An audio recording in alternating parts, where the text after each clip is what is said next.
Hello, hello. Today we're going to go over touchdown regression in fantasy football for receivers and tight ends first, and then for running backs. I got 5 different categories because this looks like a lot of information. So it's going to get broken down a lot easier. Trust me there at least.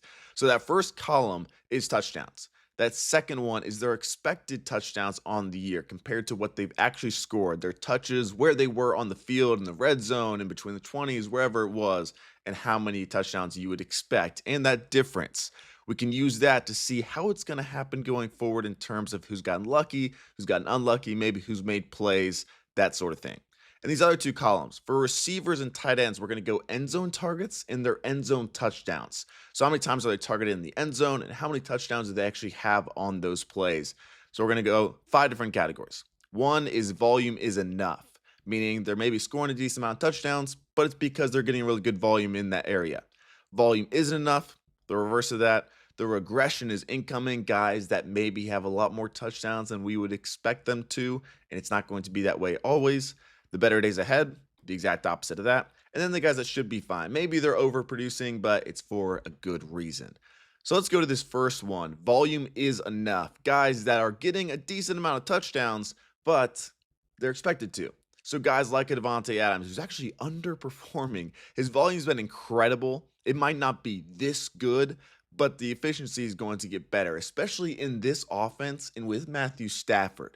Some of these guys, if we're looking at somebody on the Browns or the Raiders right now, yeah, their difference might be looking good for the long run. They'll maybe have more touchdowns, but also they're on a team where it's not as efficient. The Rams don't have that problem. So it should be better for Davante Adams, who has 11 end zone targets and he's only caught 3 of them. Usually this mark is about 50%. So we would expect a couple more from there just on end zone targets. And in general, those downfield targets, those red zone targets, expected 5.1. That's one of the best in the NFL. He only has 3 so far. So that should continue right where he is as like a good wide receiver too. McBride is another one. That's a fun one because he was so bad these last couple of years in terms of his touchdowns. He's always been under that expected, but he's a really good player. Part of that has been on Kyler Murray, but he already has 2 this year. That should continue because he is still a decent amount under that volume. He has 6 end zone targets this year. He's at least caught 2 of them so far, so I'd expect somewhat of the same going forward. Keenan Allen has 3, but he's being used in the red zone a lot. Hunter Henry, same thing, has 3. Only caught 1 of his 4 end zone targets. And again, Drake May has been incredible in terms of his accuracy down there. George Pickens, it might be a little bit different with CeeDee Lamb, sure. But that chemistry with Dak is growing as time goes on. That definitely balances out some. They're using him well. He leads the NFL in end zone targets with 13. Again, has only caught 4 of them. So you could expect a little bit more there, but he's also still above his expected because of those incredible plays. But he is one of those guys where like he's going to break those 50-yard touchdowns every once in a while. So we like it. Tyler Warren, another one, has 3, but it's what we expected. He only has 1 end zone target. He's going to be used in the red zone. He has been used mainly on the ground, but that is needed to some extent because the Colts, they run so much in the red zone. When they do throw, a lot of times it will be Warren, and they'll maybe use him on the ground some. I would expect it to be the same going forward with his touchdowns. Ferguson's fine. McMillan after 2 touchdown day, again, fine. He was due, that's for sure. The opposite of that, the volume hasn't been enough for some of these guys where, yes, their touchdowns are low, but it's for a reason. It's not like they've been getting a ton of good volume and it just hasn't happened yet for luck or whatever other reasons. It's like those Eagles receivers, they haven't gotten much good work in that red zone area, and just the passing game in general hasn't been efficient. But their 1 touchdowns, it's like, yeah, it's kind of what we expect. And Njoku, the same thing. He has thrived in the past on getting a ridiculous amount of red zone work and end zone targets. He's at 2 this year. Even with the injury right now, when he comes back, I wouldn't be super confident. I'm hoping DJ Moore is healthy. Similar story for him with Roma Dunze taking a lot of that work. Hawkinson in his healthy games hasn't had it too much. Pitts has been better this year, but in terms of being a red zone threat, that's not really been his role. It's been a lot of Drake London. They haven't had a lot of work down there in the red zone so far in Atlanta, but from what we've seen, he has a touchdown. His expected touchdowns in the year is 0.4. So that's pretty low for his upside. And I'll talk about Amon-Ra later, but one of the reasons Amon-Ra has been so good is because J-Mo and Laporta not getting used too much down in that red zone, especially Laporta like we would expect that. We would expect both of these guys to have their touchdowns above their expected touchdowns because of this offense. They're both talented. At the same time, they're both expected 1 touchdown on the year, 1.0, not really enough. Now we look at the two opposite ends of this. One being the guys that have gotten maybe a little lucky, have made really good plays, but that regression's probably going to come down the line. The other one is they better luck ahead. They had that volume, that skill set even. It's just not the fantasy luck so far. So the regression candidates, Goddard is kind of surviving on those gimmick plays. He has 5 touchdowns right now. That's his career high, and we're in week 6. In a better offense last year, he had 2 touchdowns. So I don't expect this to fully continue. Like, those gimmick plays are nice, but you can't fully rely on them. They'll happen, but it won't be this consistent, especially when we're looking at the other Eagles. Like, this offense was better last year, and he had 2 touchdowns. Igbuka, I'm not as worried about. When we look at a larger sample size of somebody close, a Mike Evans. So we have 4.5 games of Igbuka. He has 5 touchdowns. Mike Evans, though, these last 2 years in this Bucs offense with Baker Mayfield is at about a 10% touchdown rate per target. Really high, but it's a really good offense, good quarterback play, great talent. Igbuka is very similar. He's at 12%. So I think this will still drop, but how much? Not as bad as I would think, or as most people would think, I guess. In terms of 5 touchdowns compared to his expected of 2, it'll go down, but it'll still be fine. He's not going to be the wide receiver 3 overall, but he can still be a wide receiver 1, especially with some of these injuries there. These other guys, it is going to go down most likely. They've been very efficient in terms of their red zone targets. A lot of that just comes down to luck sometimes. DK Metcalf will make the plays, but he hasn't been targeted down the red zone as much as the normal Rodgers passing offenses because of the Steelers offense just being different. So plays Thursday night, great matchup, but I'm not super confident after that and those touchdowns being as consistent. He is 2 times above as expected. Similar for Pittman in an offense that runs a ton in the red zone, more than anybody else. Like I was talking earlier with Warren, he has 2 end zone targets, 2 touchdowns. Wilson relying on those big plays and in garbage time, great talent. But again, whenever we're seeing 2 times above the expected mark, a lot of the times it's going to regress. Even with Igbuka, like I was saying, it's going to regress, but just not as bad as some of these other guys that aren't as high as Igbuka is right now. Waller, Dubs, Kincaid is the main one. We're at the bottom. His red zone work hasn't improved. So we look at his usage. It's basically the exact same as last year. And he wasn't scoring 3 touchdowns in 5 games last year. So that's the worry there. Moving to the guys that have better days ahead, where they haven't been as lucky. Chris Olave, Brock Bowers, Brian Thomas Jr., and Justin Jefferson right now. I would say Jefferson, like, he is mostly like these superstar level talents are basically always above their expected. So he's only 0.8 below it. But we would expect him to be the guy that has 3 touchdowns when his expected is 1.8, especially in this offense that is good, even with the quarterback play. Like, I know, not as great, but it's been coming together. I would expect more touchdowns going forward. Brian Thomas Jr. has had 1 that he was an inch away on, 1 that was called back for touchdown. He has 3 end zone targets, 0 touchdowns. I think better days are ahead, even though that difference is at 0 right now. Bowers, he hasn't had 1. A lot of it has just been the injury. But when he is back, I think those touchdowns start to come in, even in this offense. And Olave is that main thing. 6 end zone targets. Spencer Rattler isn't incredible, but it'll be better than a 6-to-1 ratio here. And this last category is just the guys that should be fine.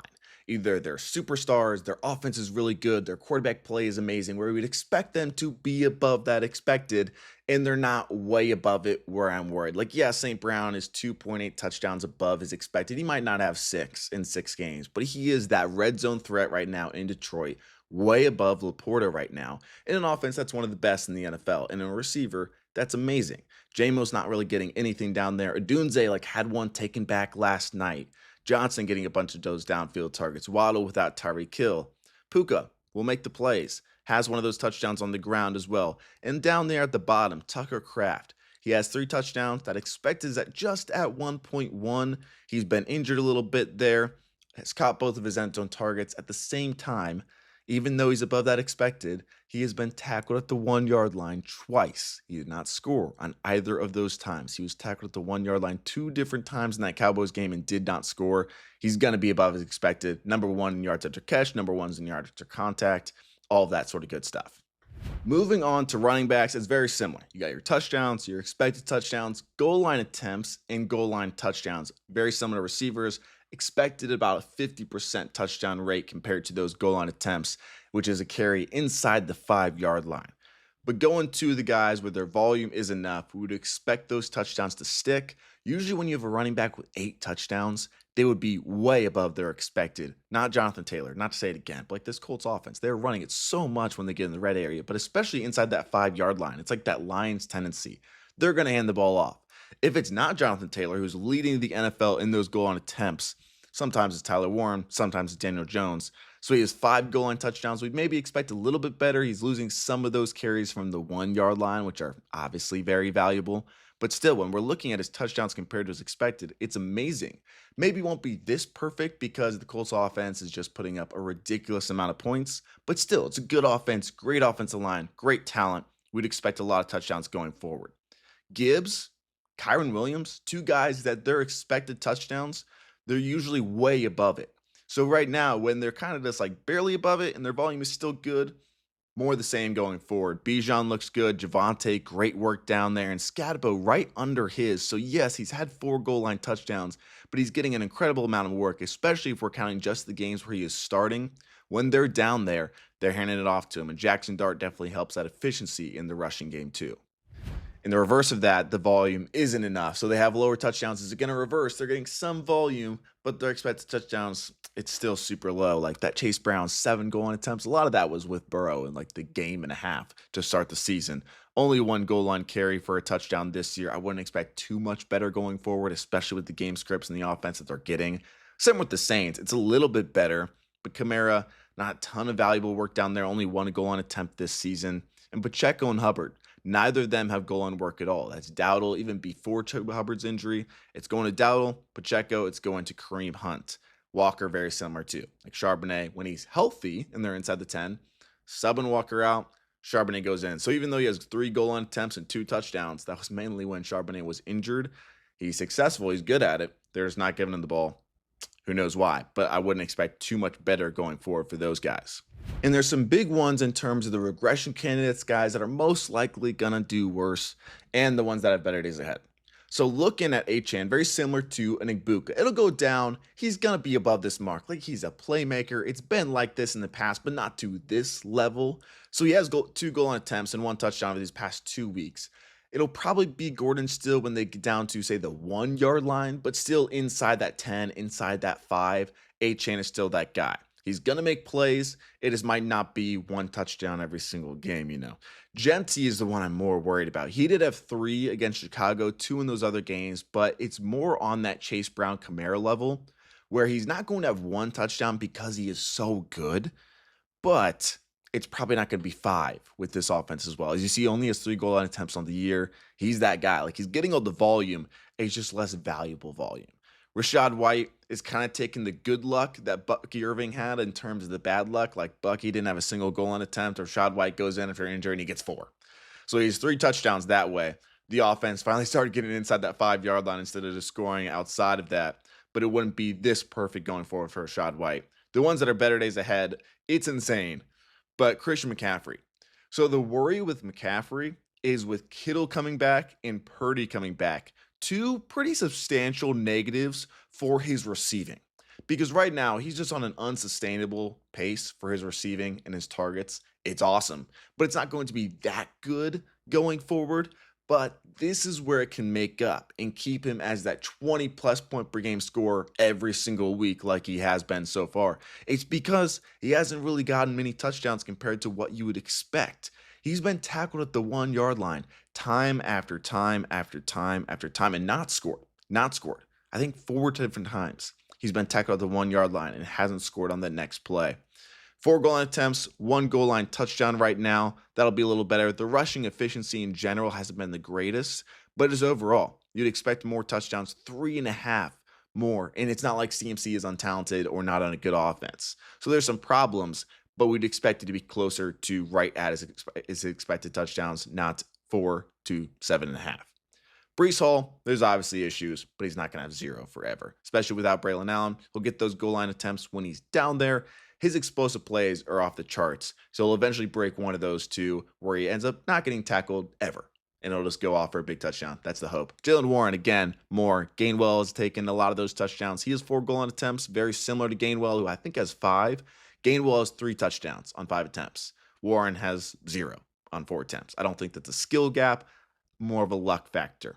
O'Marion Hampton, when he's back, still think it'll be great. Henry, very similar. When Lamar is back, not as good of an offensive line, but we would not expect Derrick Henry to have 1 touchdown and 8 goal line attempts of all people.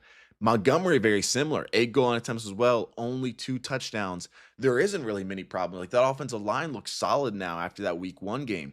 Montgomery's not getting the volume in general, but he is getting those goal line attempts. Those touchdowns should be better going forward, especially just in that department there. And Saquon, 6 goal line attempts, not a touchdown yet. He's obviously not getting those carries inside the 1, but it was about 50% last year. So he's still above his touchdowns in terms of expected. He's Saquon Barkley. It'll happen. But in terms of those goal line carries, he'll eventually get a couple of those too. End to end should be fine. Guys that are scoring a decent amount of touchdowns, James Cook and Josh Jacobs, but yeah, it's going to keep happening most likely. Their volume is great. Their goal line attempts are there, especially for Jacobs. But even James Cook, very efficient offense. It won't be 4 goal line touchdowns to 5 attempts, but his volume has been so good. And basically all of his touchdowns so far have come on that goal line, which wasn't what was happening last year when he went off for 1 billion touchdowns. So it's a good sign going forward for sure. Hope you guys like this. I'll have another video on Thursday, not touchdown regression, but more starts video for each matchup going forward. So enjoy. Have a good week.